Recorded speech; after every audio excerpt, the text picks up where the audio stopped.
Joining me today is Will Teichman, the Senior Director of Strategic Operations at Kimco Realty Corporation. Will, thanks so much for joining us. Thanks for having me. Now, Kimco is at the forefront of the real estate industry in terms of its sustainability efforts. Can you talk a little bit about the evolution you're seeing across the industry to redefine sustainability from just focused on energy efficiency to one that really encompasses broader corporate responsibility?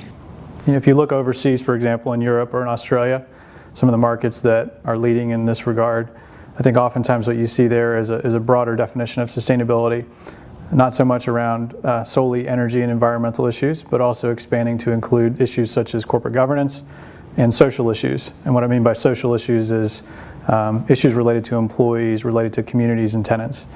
And so I think really over the last 5 years, what I've seen being involved within Kimco and also within industry groups like NAREIT is the expansion of those horizons a bit to include particularly the social aspects. I think for many years, REITs have been working diligently to address proactively governance issues and improve in that regard. And I think really social has become the sort of the final frontier from a sustainability perspective. And how have you seen green leases evolve in terms of their usage in the industry? Well, I think green leasing is still very much a new concept in the industry, despite the fact that we've been talking about it for a few years.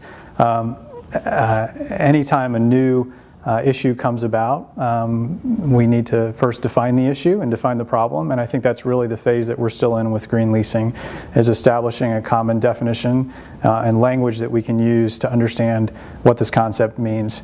And at Kimco, we really like to think about green leasing as creating a greener lease, not so much a binary choice between a green lease and a non-green lease. It's really all about specific provisions within your typical form lease and finding ways that you can evolve that over time to proactively address opportunities in the sustainability realm. So for example, addressing opportunities around data sharing between landlords and tenants, opportunities around sub-metering to ensure that tenants and landlords have the right economic incentives to invest in energy efficiency.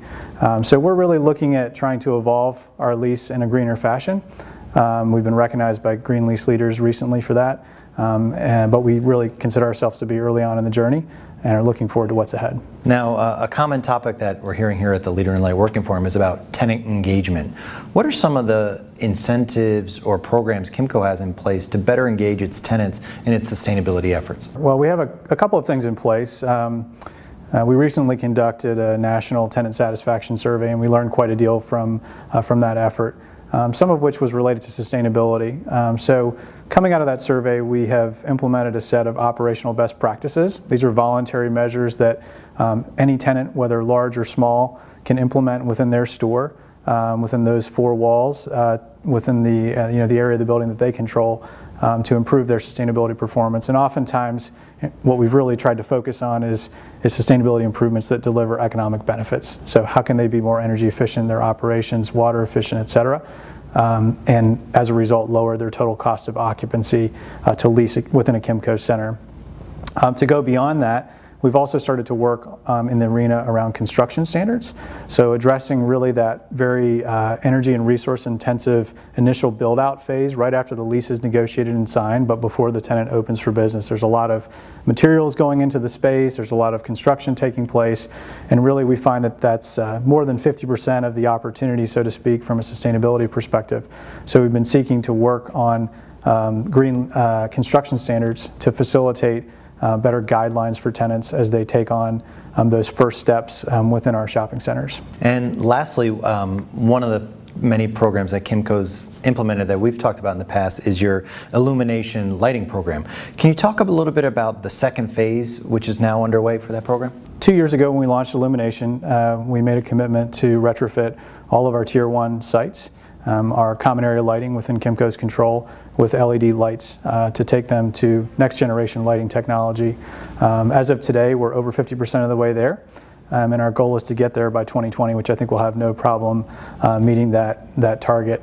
Some of the benefits that we're seeing is on average 30 to 40% reduction in same site energy consumption, which is a great number, and from a statistics and cost perspective, it's great for Kimco, it's great for our tenants. But I think more importantly than that, it has really improved the quality of the lighting at the shopping centers. It's improved the perception of curb appeal, particularly in the evening hours at the center, and has really enhanced the safety and security as well, which is critical when you're operating 24/7 retail centers, looking to drive traffic, both during the daytime, during the peak nighttime hours. It's really critical to have a safe and secure environment and an environment that is aesthetically pleasing to the shopper. So it's been a great success, and we're really looking forward to wrapping up the program in the next couple of years and moving on to the next thing. Will, thank you so much for joining us. Thank you. For more from NAREIT's 2017 Leader in the Light Working Forum, be sure to visit REIT.com.